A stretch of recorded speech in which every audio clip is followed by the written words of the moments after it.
Steak Take. I am your host, Evan Pudlow, and welcome to our first ever episode. Now, this is the first time that I've ever done anything remotely similar to this. So, if this is awful, if this is bad, tune in. Hopefully, we get better. And when I mean everyone, I mean literally no one. This is probably going to reach no one. This is either going to be, something that we look back 5, 10 years from now, and, whether it's a new job opportunity watching this and making fun of me, having fun in your office. Congratulations, you just met Evan for the first time. Or this is the beginning of something great. And hopefully it's the latter. And let's get started. So for the first thing, I just kind of want to talk about what this show is, what I hope it could become. So just like a lot of you out there, I like to talk all day long with my coworkers, my buddies, anyone I can talk ball with. I love football. I live, breathe, die football. I can't stop talking about it, whether it's college or professional. And sometimes you get lonely, you get lost in your thoughts, and sometimes you just want to broadcast them. So that's what I'm doing. I'm just throwing everything I hear, say, whatever out there.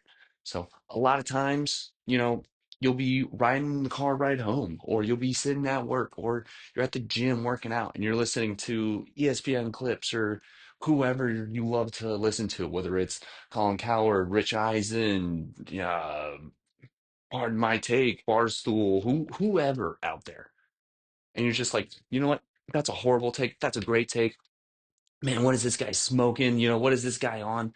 Hey, this guy's really speaking truth. And sometimes it's just like, you know what? I wish I could say something about that. I wish I can give my voice on that. And this is just my version of that.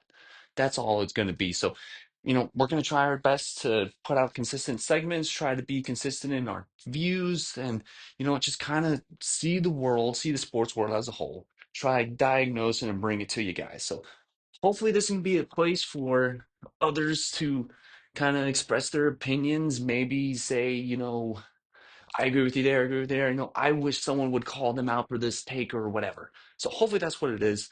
We're gonna usually cover professional and college football, and as the season is winding down now, we're in the playoff season right now. We're recording this on January 6th, and it is 11:20 at night here in Nashville, and it is dark, and I just couldn't fall asleep. So you know what? We're just gonna go out there and record it.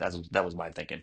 But as the football season comes to a close, we'll still have the off season. We'll talk about all the things going on in the sports world. Hopefully, we'll branch off into what comes from basketball or baseball or hockey. Whatever's big in the sports world, we'll talk about that. But mostly football. But let's stop talking about what we want the show to be, and let's get started with our first topic. All right. Whew. This is going to be the NFL playoffs. So we're going to go in sequential order. We're going to start from the first game all the way down to the last one. We got a few great wild card games coming up this weekend. I'm really excited about it. So let's begin. Our first game is going to be the Los Angeles Rams at the Carolina Panthers. So this is a matchup from just a few weeks ago. This is a matchup from a few weeks ago in which we saw the Panthers won 31-28 with a walk-off field goal, and this was in Carolina as well. So we're going to get a rematch. The Rams, a little bit up and down. When they've been up, they've looked like the best team in the entire league, unstoppable. But they just had these lull moments. It's kind of similar to what we've seen from the Bills, but not to that extreme. But it's just like, all right, can they put it together? Can you keep it consistent? Keep it consistent. So all right, so that was in week 14 when the Panthers won. But since then, have been on a bit of a losing streak, losing three of the last four, two of which were by a combined 5 points. They got blown out by Seattle. They won versus the Bucks by three, and they probably should have won last week against the Bucks in week 18 if it wasn't for one, the weather and just some atrocious calls that we've seen online. They can go either way, but you got to find a way to win those close games, especially if you're going to call yourself a playoff team, especially if you really want to be a division winner. And the NFC South as a whole for a long time, even when Brady was there, has just been a dumpster fire of just like who wants to get 9 wins first. And that's kind of sad. But anyway, so Rams have been streaky as well lately. They've won three of the last five, but two were against the Cardinals and one was against the Lions. So that Lions game, that looked really good for them. That was a good resume piece for them. But the Lions, they've been They've looked like either they're going to win the Super Bowl or they've just underachieved, underachieved, underachieved. And it's like, if you're a Lions fan out there, or if you bought all in last year, you were just hoping this would be the year that it clicks, it clicks, it clicks. You know, maybe we can weather the storm of losing all our coaches. You know, but you just close games. You just didn't have the personnel. You didn't have that that culture base there that took you over the edge last year and the years previously, and they're gonna have to find a way to build that back up. And I think they've had. I like their defensive coordinator, but my bad. We're getting off topic here. Let's stay back onto Rams and Panthers. So Rams, we just talked about how them won three of the last five, two against the Cardinals, one against the Rams, but lost to both the Seahawks and the Falcons. So Falcons haven't been a great team. It's a Kirk Cousins led team. Penix was Penix has been injured. You know, I would he tear his ACL again, and then Kirk Cousins hasn't been really what he's been since Minnesota, since he joined the Falcons. Just really hasn't had an opportunity to succeed there, despite having all those weapons. That's a different story. They've already fired Raheem Morris, so it's interesting to see where they go from there. But anyway, but the Seattle loss that game, that was a back and forth game, and it came down to the wire, and you were kind of betting on Sean McVay to take him over the edge, and just quite couldn't. That was like a 30, that was like a 60 plus total point, maybe even 70. I'm not quite sure off the top of my head, but that was a good game. But they came up short in Seattle. Um, I think this will be a closer game than we think. We saw this be a 3-point victory for the Panthers last time, but I think Sean McVay is going to have this team laser focused. I think they're going to be ready to go. I think they're going to have a better game plan. I think the weather should be better this weekend. And you know what? Because of that, I'm going to take the Rams in this one. And I think it's a close game for about three quarters, but I think they pull away late. But the Panthers, this line is the Rams are 10-point favorites. I'm going to take the Panthers to cover. I think it's going to be about a touchdown game. That's going to be the difference. I think that the Rams are going to take this one away. All right. Second game, game two. Now, to start here, I'm going to state my bias here. I have always lived, breathed, and died been a Chicago Bears fan. And because of that, I'm going to try my best to be unbiased. I'm going to try my best to not just let the hype get into me and I'm going to let everything ride. I'm just going to try to be my best, most honest answer here on this game. But I just want everyone to know, and when everyone, I mean no one, or like my mom or something, something stupid, like the three people who are ever going to see this. But this is also going to be our most in-depth breakdown game. So let's get into it. So Green Bay is 1.5-point favorites in this one. This one's going to be in Chicago. Temperature shouldn't be crazy. Don't know what the wind is going to be, but it should be about 30, 32 degrees there in Chicago. Kicks off at 7 o'clock Central Time. So it's going to be a night game there on Saturday. And with it being 1.5-point favorites for Green Bay, that's a fantastic line. That's exactly what it should be. I mean, it can even be half a point. I mean, I guess that's money line, but that's the perfect line. The last four matchups, we're going back to last year and being the dysfunction that is Matt Eberflus and the entirety last year, the 2024 Bears, just dumpster fire. But in the last four matchups, each game has come down to the final play. I mean, this year we saw in week 14, I believe it was. We saw Bears, we saw the Bears in the red zone, was it a third or fourth down play, something like that.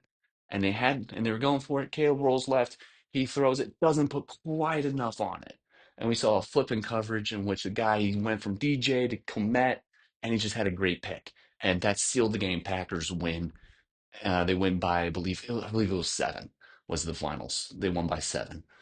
2 weeks later, we see another matchup between Bears and the Packers. This one in Chicago this time, and that was when we saw the fourth quarter comeback by the Bears. I believe it was 13 points they had in the fourth quarter to force overtime, force the four and out, force the turnover on downs against the Packers on the first drive.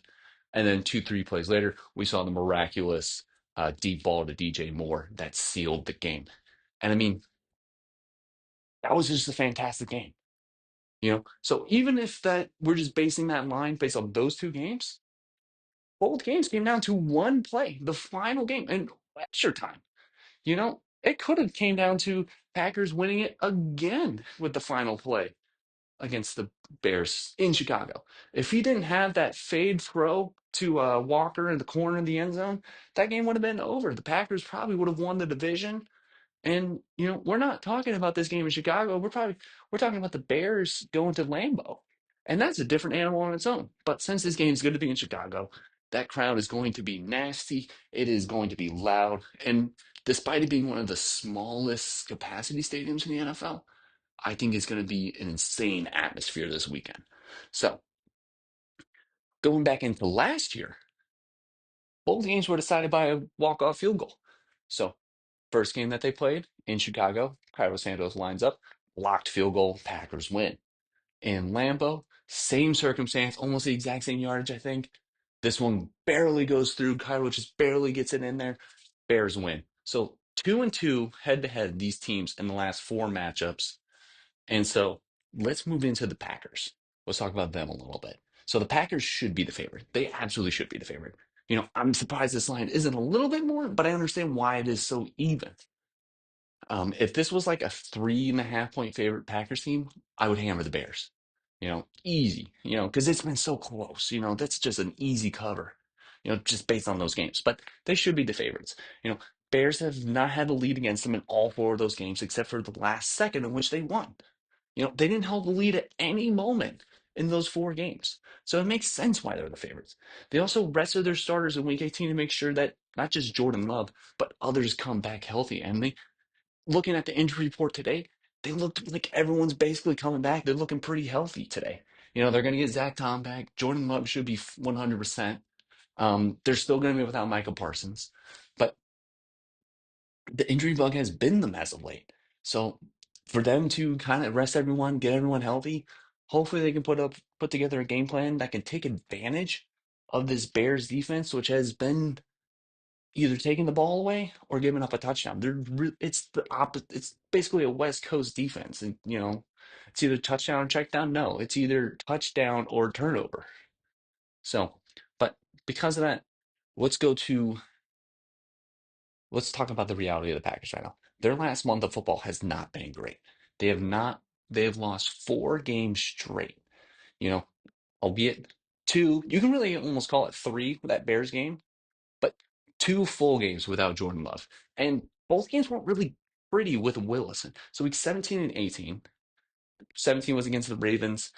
They really got blown out by the Ravens, and that was a game that they must win. They were still in the fight for the division. They were still in fight, you know, and they just got blown away. And it felt like it wasn't close for them. And the Ravens are a good team, but it just fell apart for them. So that's what worries me about the Packers this week because of week 17. And in week 18, even if it was a dress rehearsal and you're putting out the backups, they didn't put up points on offense. And you against the Vikings, what was it? It was like a 3 to 19, 16 game. Let's look at it real quick. I got ESPN open real quick. So last week against the Vikings, they lost 16-3. They scored their 3 points in the fourth quarter. Um, let's make sure we are muted here. Perfect. Okay, so they lost. Vikings come up, put up 13 points in the first half. They answer with another three in the fourth. Clayton Tune, not even Malik Willis was the starter, but Clayton Tune, he threw for 34 yards. And they just ran the ball a lot. Chris Brooks, he looked decent in his times when he's filled in for Josh Jacobs, or it might have been Wilson, one of the two. But they they both did all right running the ball.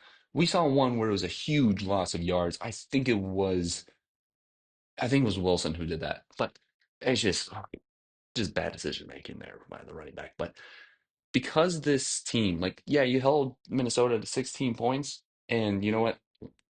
Nine threw for 182 yards, 0 touchdowns, 0 picks. That's another box of can of worms there where I don't know. JJ McCarthy just hasn't looked like the guy at all. But anyway, for that game, for you to only put up 3 points and it to be so late in the game, it doesn't inspire confidence to me that this team is exactly clicking on offense. Maybe things are missing. I don't know what's going on, but That's the reality where the Packers are. They've lost four straight, and the offense hasn't looked great for three of the games. So let's move on. Oh, and I forgot to even talk about the Broncos game. The Broncos game was I think, was the biggest must win of that state. Because you just come off beating the Bears, you win that, you have clear line to the division, and they were just kind of never in it. Broncos just kind of pounded and pounded and pounded, kept laying on points, laying on points, laying on points, and they weren't in it, and they got kind of out of it late. So let's move on to the Bears. Bears have lost two straight, something they haven't done since weeks one and two. After week two, they went on an insane run. They won a lot of games straight, and then they lost to I believe it was the Ravens. Came back. That's when you saw a lot of those comeback heroics, a lot of the insane plays that you get the highlight reel. That's what the Fox team and all the other teams want to nonstop talking about. The cardiac bears, or all this, that. They just need to come out hot on offense. But they've lost two straight, something they haven't done since week one and two. And they played most of their starters in week 18. So they had a few people that they rested, just to be safe on it. And against in week 17, you played the 49ers, and that game, offense looked fantastic. As a Bears fan, watching that game, it was like, you know what? I know the defense is going to give up points. I know they're not great. They can first force turnovers, and they've been fantastic at it. They lead the league in that. So if they force turnovers, they're going to have a good shot to win the game. They had a shot late in the game. They had the ball back with 2 minutes, and you know what? Penalties killed them, intentional grounding killed them, and you know what? You gave the ball back, and after that, you knew the game was over. It was the battle of who it was. Both defenses were a movable force. No one was stopping anything that day. So, and then against the Lions, what did they do against the Lions? Against the Lions, it was kind of uninspiring. The defense looked flat. The offense looked basic. It looked like a preseason scrimmage game. It was a dress rehearsal, but they played them the whole game. They rested Ozzy Trapillo. He's been dealing with a little bit of a knee injury, but they rested him. He should be good to go. I'm thinking for the wild card game. I don't think there's this chance where they're resting him. Worst case scenario, backup tackle who's been on injury reserve came back today on the practice list, been active on the 21-day IR practice window has been open on him, and that is Braxton Jones. He's been serviceable for his first, 3 years, I think. I don't know if he's in the year three or four, but he's been serviceable as a starter, just not the same guy as Ozzy. Ozzy's been getting better and better each week, but the elephant in the room is the defense with the Bears. Against the Lions, they allowed so many yards so easily, and they kept getting bailed out by forcing field goals. And yeah, that's one way to win games, but I'd rather you get three and outs. I'd rather you stop letting them get past midfield after two or three plays. And Dennis Allen, there's been so many times where they've been playing this man coverage defense, or it'll be a match coverage zone, in which the linebackers are so focused on the tight end and the running back that crossing routes are just destroying them. We saw it all last week with Jameson Williams and Amon-Ra St. Brown. You having guys in man coverage, and they're crossing the face, and none of the corners are playing press. They're not jamming them at the line. They're not slowing them down at all. And this pass rush by the Bears has been pretty bad all year. Montez Sweat has been good at getting that to the quarterback, but you can double team him, you can chip him. He isn't an elite pass rusher, but he's a really good pass rusher. Grady Jarrett, he's been all right. Pressure up the middle has been to be desired. I think I like Javon Dexter. I like Grady Jarrett. They need to get some real pressure from the inside. I think that's something they got to do in the offseason, but the pressure just isn't good enough. Booker, he's been a dog. He's been turning it on recently, but he just isn't getting quite home to the quarterback. But last week, they were getting significant pressure on Goff. I felt that the pocket was closing a little bit faster. Sometimes when I watch them play, it feels like they have a giant sphere around them where they're just untouched and has all the time in the world. It looked more like a real pass rush when they were getting closer. So I'll take that as a win. You are getting closer to them, but you just got to get home on those. But if you keep letting up the huge plays, you're never going to win. You're going to allow big plays. And, if you get Christian Watson, you get Jaden Reed, you let them do those plays again, they're going to burn you like in the first game we saw. So let's move on to the Bears offense. We talked about how bland they looked last week, and we talked about, they keep having, you know, pre-snap penalties, false starts, uh, illegal formation, not, less delay of games. We're not really seeing those. Caleb's done a great job of, getting the play out, knowing the offense a lot better, and for that I'm very proud of them. But last week the whole team, I think, seemed off mentally, not focused, and were just missing assignments. They didn't feel all in. They felt like, you know what, worst case, we're in the playoffs. We're in the playoffs. There's tomorrow. There's tomorrow. And I'm going back to the old Rocky clip with Apollo Creed. There is no tomorrow now.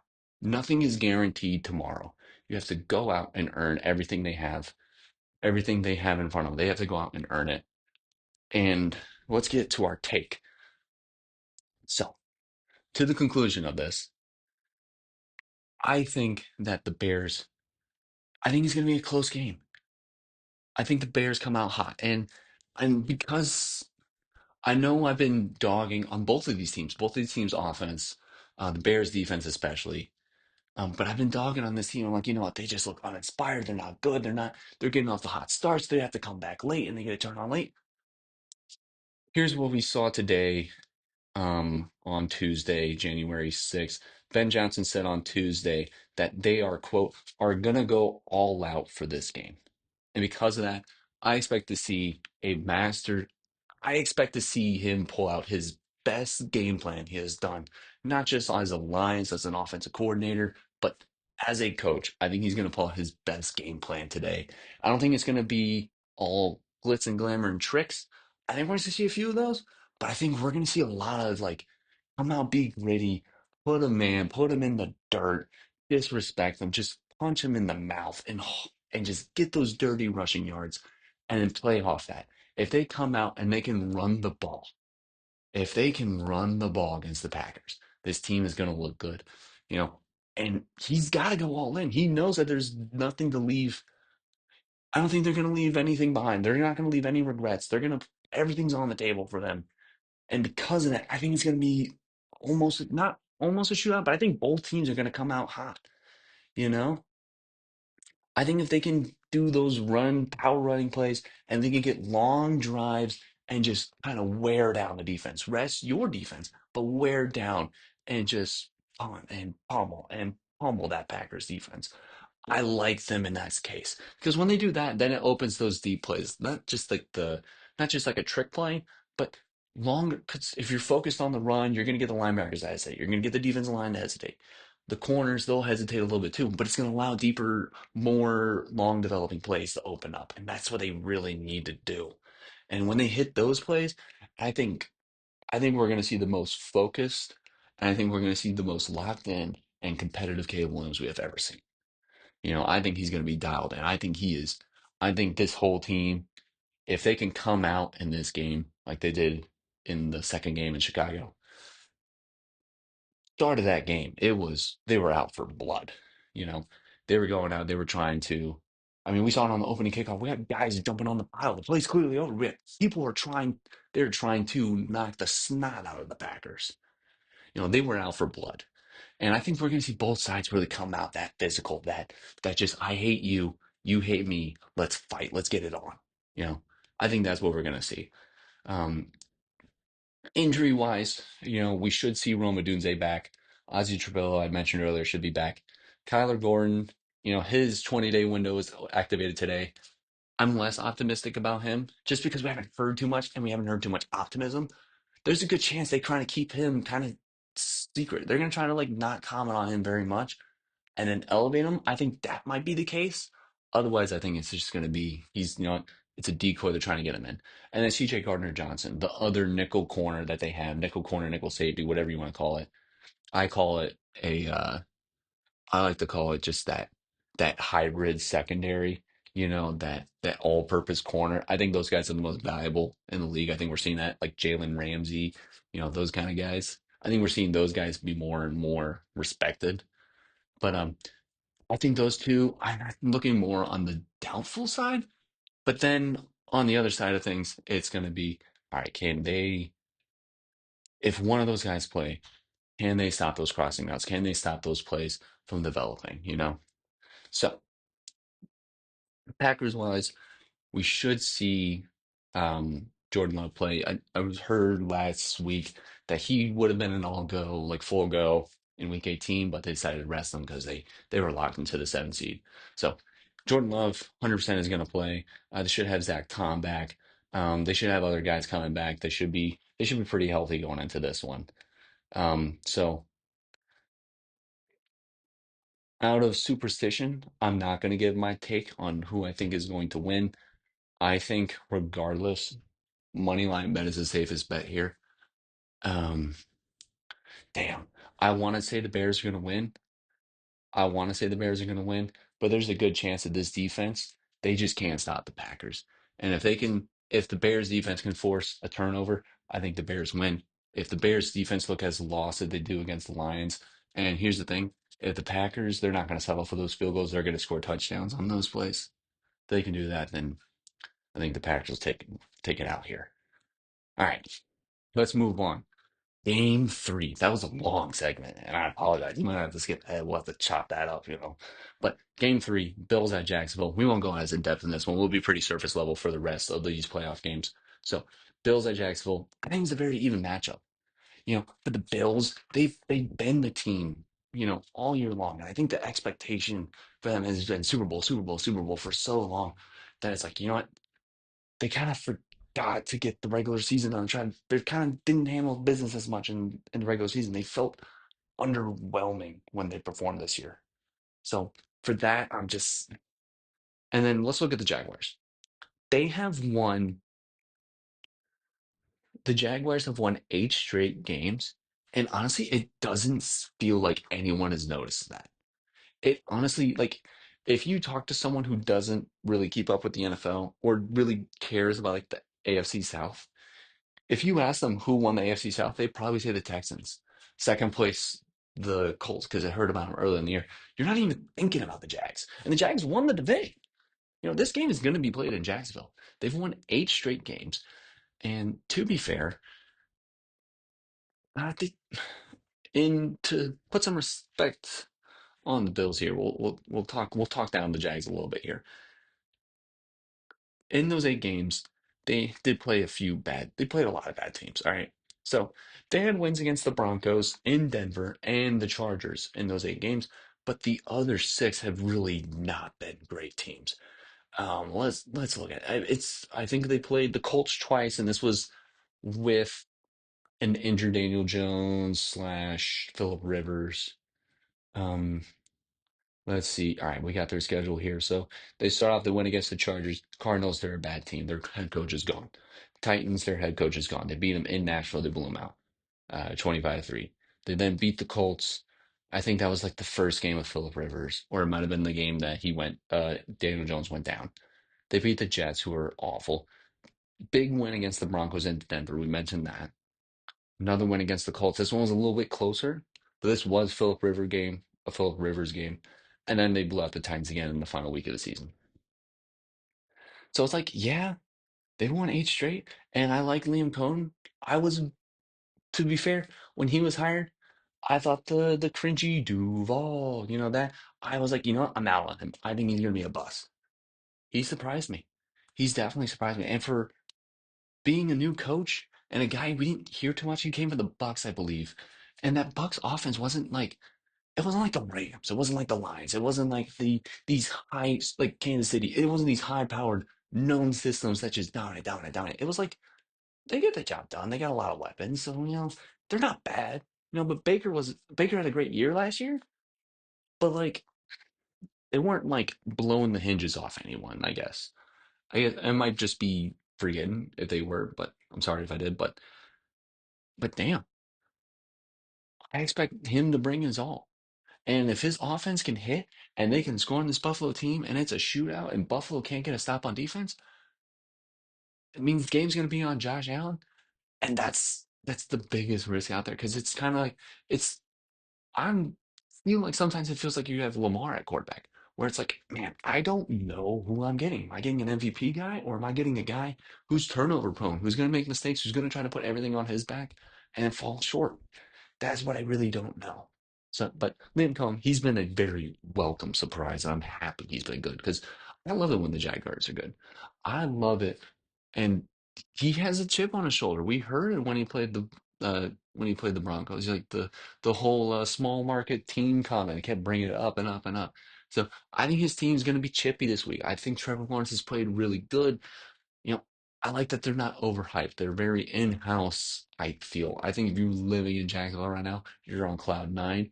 But you just, if they can get it going on offense, I like them. So now let's talk about the Bills a little bit. So I talked about how they feel a little bit like underachievers because of the Pat success, and they had that loss to the Eagles and the Texans in the second half of the year. But I remember seeing a segment on CBS. It was with an interview with Kyle Long. And this was talking about the Bears going to San Francisco for the 49ers game. But he mentioned that there's like a little bump, there's a little positivity you get when you go from this tundra, like Buffalo, like Chicago, when you go from these like very cold cities and you go somewhere warm, you go to California, you go to Florida, and you get a little bump, you feel looser, you you feel less like when it's cold, and you feel everything, and like sometimes that fires you up for game day. Through the week, it's hard to recover just because, like, you can't do anything, you don't feel as free. So when you go there, it's like, all right, I'm feeling a little like it's on vacation, a little warmer here. I can kind of get behind this. But if they stay focused behind that, if they can feel like they're playing free, less injured, and a little bit more enjoyment of life, but stay intensely focused on wanting to win and on the game plan. I love the Bills in this one because they can take advantage of some of the areas where the Jags are kind of, lackluster. They don't have a dominant running back. They don't have a dominant running game. I don't think their receiving core, like, I love Brian Thomas, you know, but it's like I kind of want more. I kind of want more out of that team.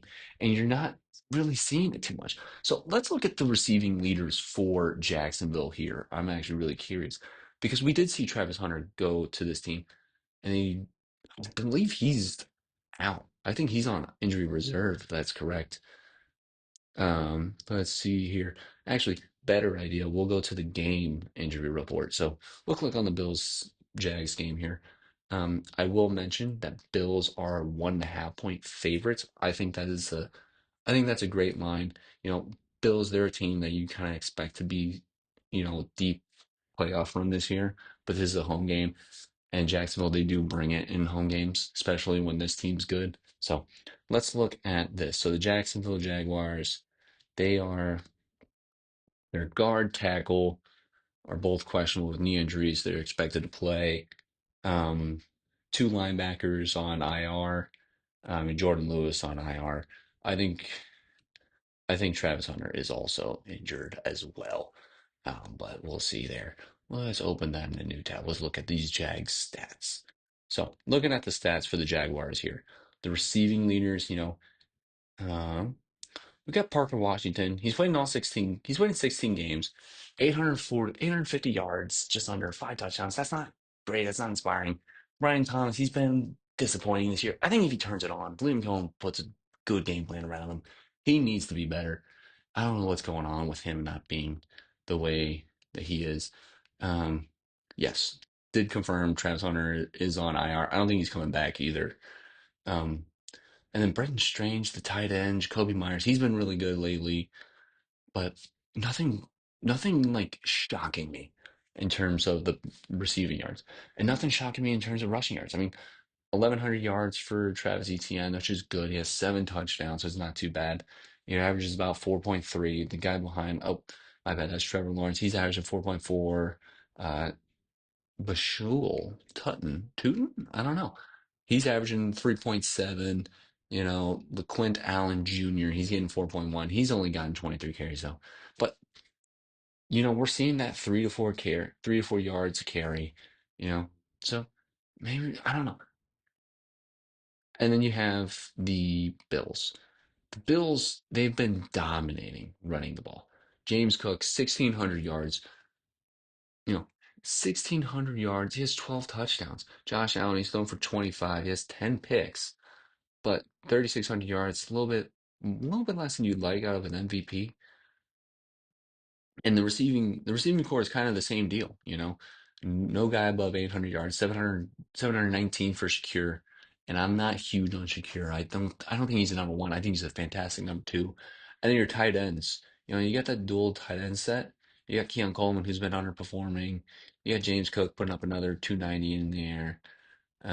But Josh Allen, he's got another 580 yards and 14 touchdowns rushing. So Jacksonville, you got to stop the run. I think whoever stops the run better, whoever can get the most stop early is going to win this game because I don't think we're going to see a late rally by either team just because if the Bills come out hot, they're going to keep piling on. This is a championship caliber team and they know how to focus. They know how to get the job done. And McDermott's a great coach. If the Jags come out hot, I think that home field advantage is going to take full force. And I think that the Bills are going to come up short if they do try to come back. All right. So it's going to be who can get those stops.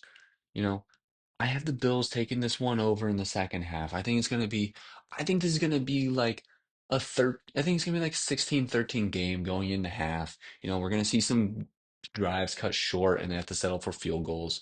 If the Bills defense locks in and forces a turnover on Trevor Lawrence, which I can definitely see happening, you know, I like the Bills and I like them to cover. I'm going to take them at 2.5, but at 1.5, that has moved since this afternoon towards the Jags. You know, I'm going to take the Bills.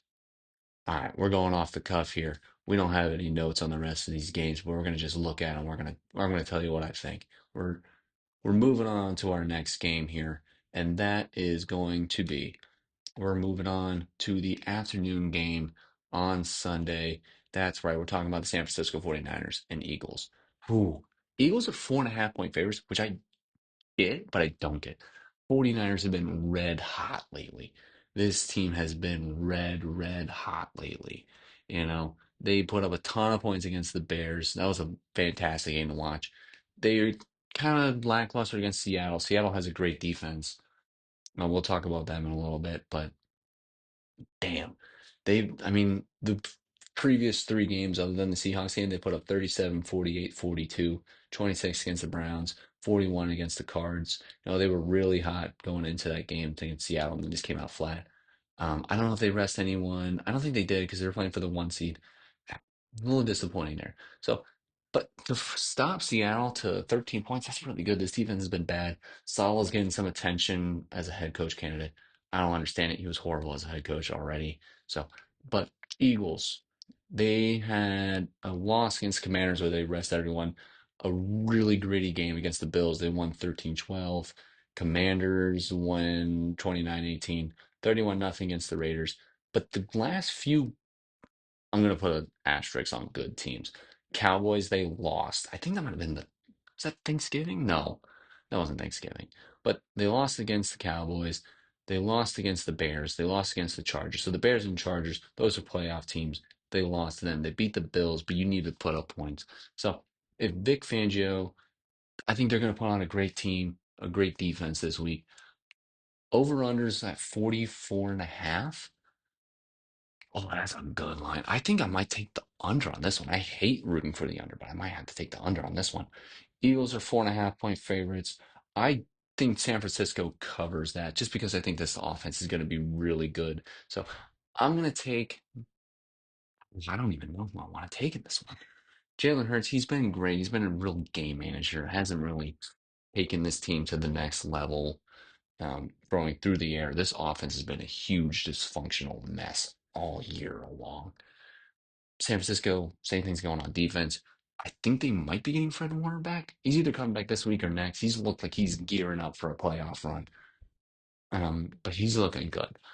Um, because of all that, I'm gonna take I'm gonna take the 49ers. I think the Eagles playoff run ends here. I think the pressure gets put on Sirianni. I think Saquon hasn't looked himself. If they can come out and they can force the Eagles to less than 20 points, I think 49ers win.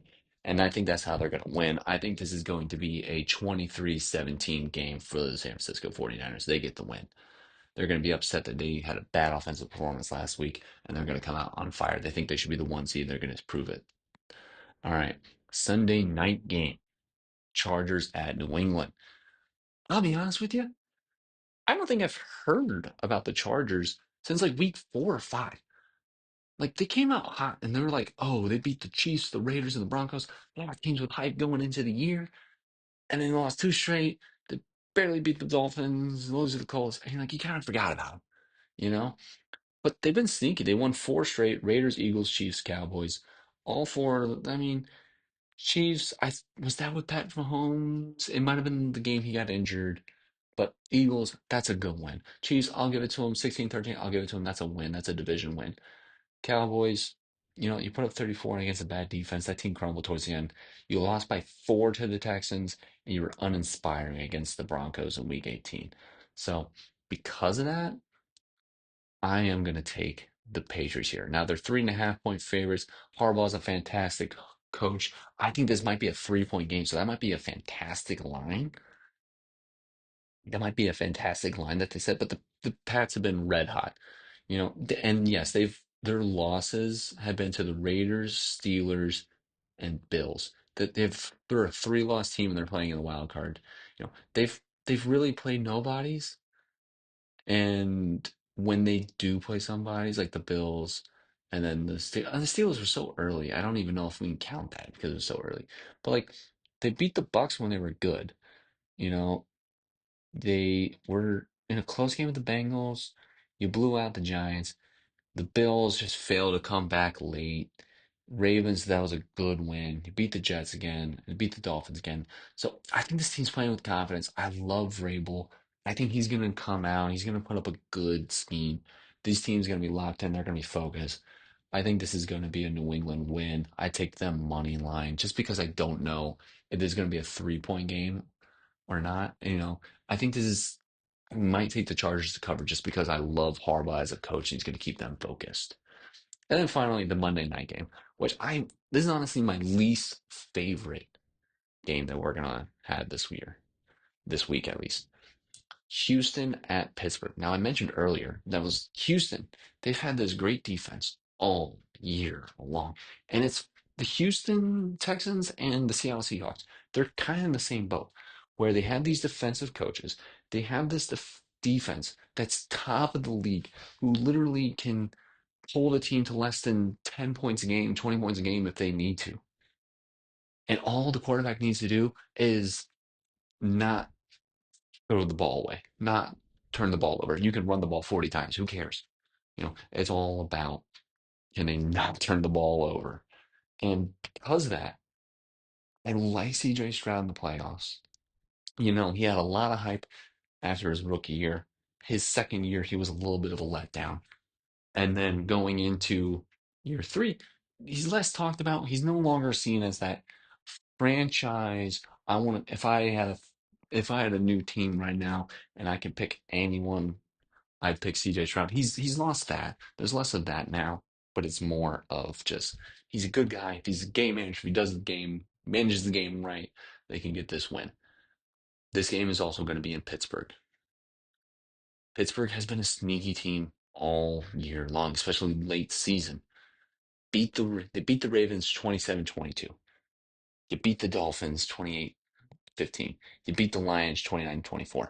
Like two of those teams are really good. Those are both really good teams. You lose to the Browns 13-6. How do you lose to the Browns?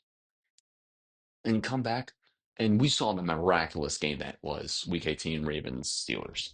You know, we saw the Ravens come up late, and then the Steelers get up late, and then the Ravens not get up late. And then the Ravens get in the field goal range, miss field goal. So Ravens are thinking, man, this should be us. John Harbaugh's like, man, I should have a job right now.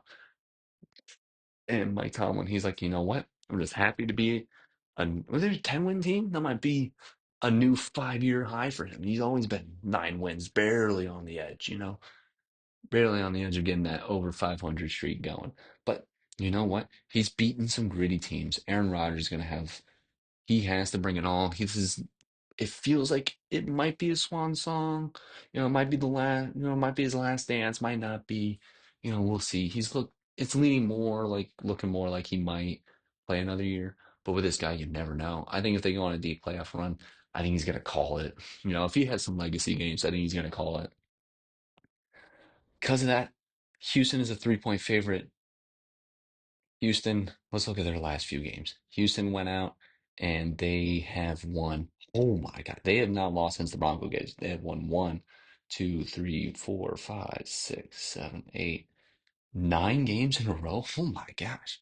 They've won 9 games in a row. Them and the Jags have been insane.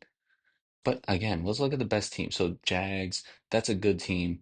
Titans, Bills, Bills, that's a good team. Chiefs, and that was Patrick Mahomes list, maybe. I think Pat was playing, maybe. I don't. It's hard to tell because I don't follow them. I don't know who was in, who's not. Chargers, that was a good win, and these are gritty wins. So it's going to be about, hey, can they get it going on defense enough where you're not worried about CJ Stroud? Can the Steelers play good enough on defense where Aaron Rodgers, he doesn't have to score, 3, 4 touchdowns, where they can just settle field goals? If Steelers are really good at getting into field goal range, not closing it, so if they can just get field goal, field goal, field goal, and hold this Texans offense, keep them in check, because they don't have a great running attack. They haven't really had a running back this year. Joe Mixon went down. Nick Chubb really hasn't really stepped up. I think is what Will Marks, you know, he hasn't really been like a stud guy. But you got Nico Collins, you got guys on this receiving core, tight end room that are good, veteran players that can get the job done. I don't know. I'm gonna take the Steelers here. And if you wanted to play a little bit safe, take them to cover. But I'm gonna take Steelers money line. So recap of our games here. Let's talk about it. We have the we have the Panthers covering 10.5, Rams winning. We have we're not gonna talk about the Bears game right now. Where we have the Bills to cover and win against Jacksonville. We're going to take 49ers money line, but we'll take 49ers to cover. We're going to take the New England 3.5 money line, and we're going to take Pittsburgh money line. So that has been the NFL playoff picture. And I think we're going to separate this into two separate episodes. We'll do another episode in which we'll talk about the college football playoff coming up. Um, but hopefully you listen to this and you say, you know what? I like this guy. Maybe I do, maybe I don't. We'll keep getting better. We'll keep practicing. We'll keep, you know, repetition, repetition, repetition. Maybe don't, maybe no one will ever listen to this. Maybe I never even upload it. Who cares? But I hope I hope all three of you enjoyed it. Thank you, Mom. Thank you, future boss. Probably not future boss now. I don't know. Maybe we'll have a good time. We'll talk about this a little bit. And then thank you, one guy. Thank you, that one guy who really knows ball, who's tuning in. Thank you to that one guy who knows ball. And for that guy who does know ball, and if you know ball, here's what I'll ask you. Please drop a comment, say hello. You know, maybe we'll talk, maybe not. Who knows? But tell me who you think your biggest.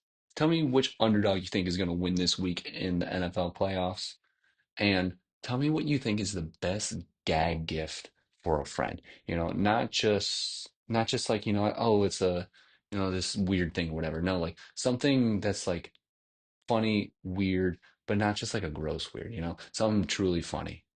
All right. Thank you for tuning in, and hopefully we will get a new episode out frequently.